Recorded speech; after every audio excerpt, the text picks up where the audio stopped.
محمد صالح مدش ماله دركم سوار ماين امان امان امان آخ ماين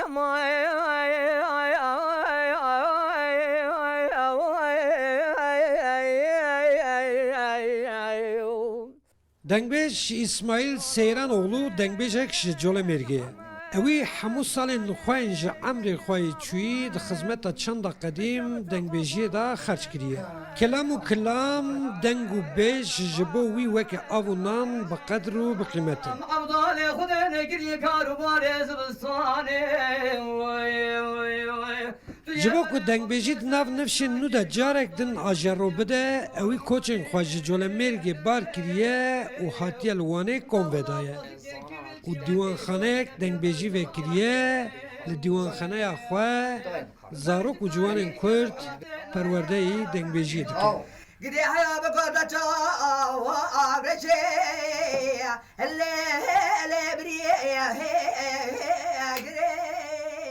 جاکی اوستا مذاکر راستی جنی دلیم دا خواسته کک بو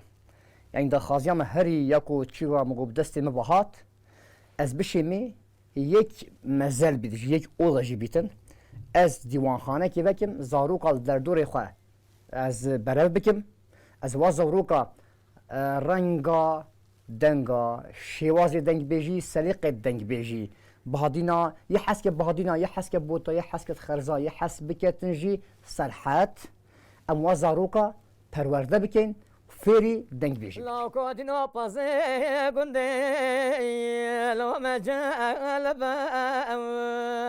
وزين بختي تمجل حوشا مالا بابي مقابض علي نينا نبي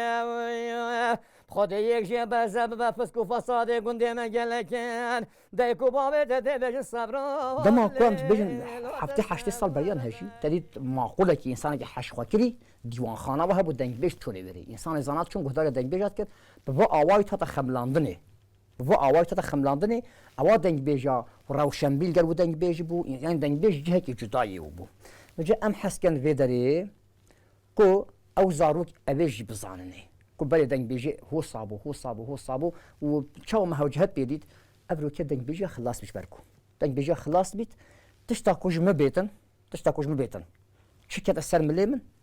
از هورک بیدجی از پیشاوی ببرم هاور اسمر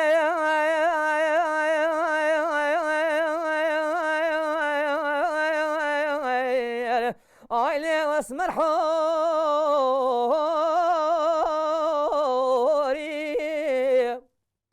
او هیوی و کلجانا دنگبیج خمخور در باسی شاگرتین ویجیبونه دریا دنگبیجیه دا روش بروش اوج آستان در باسی آستان دبن و بکلام و چیروکان دقرک و گورین خدا دیروکک نو برهف دکن بله دنگ بیش اسمای دیا وکیه لیا با مگره پر دلالا باشه با همیه وکیه با منطق نوکیه بس دنگ بیجی تشتاق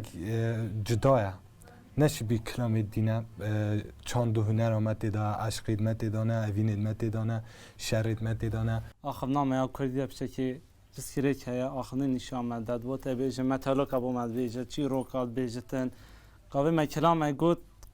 چی روکاوی کلامی چیه از کلام سرچه هاتیه گفتنی ناو کاسترانی چیه اوه بومتین تا زمان گجه دینه مگاهی راسوره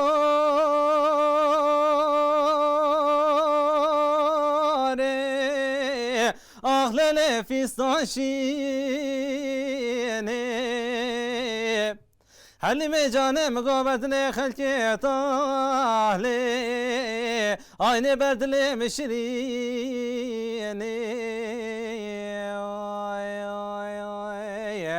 حلیم جانه مگوزوزان حاجی بیشیم بونه آیده را بدان بچینه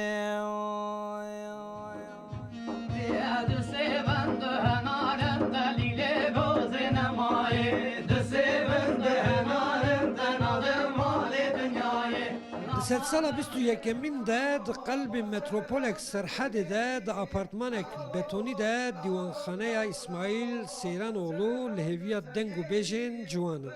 Xema dengbêjê xemxwir her pêşketina çanda bav û kalan dengbêjî ye. Ew nabêje lê divê ez bilêv bikim. Ev keda bêqisûr hêja ye û ji bo ku karê wî hêsantir bibe li hêviya palpiştiya her xemxwirek çand û hunera Kurdî ye.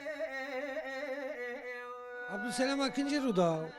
Divanxaneya İsmail Seyranoğlu, Van.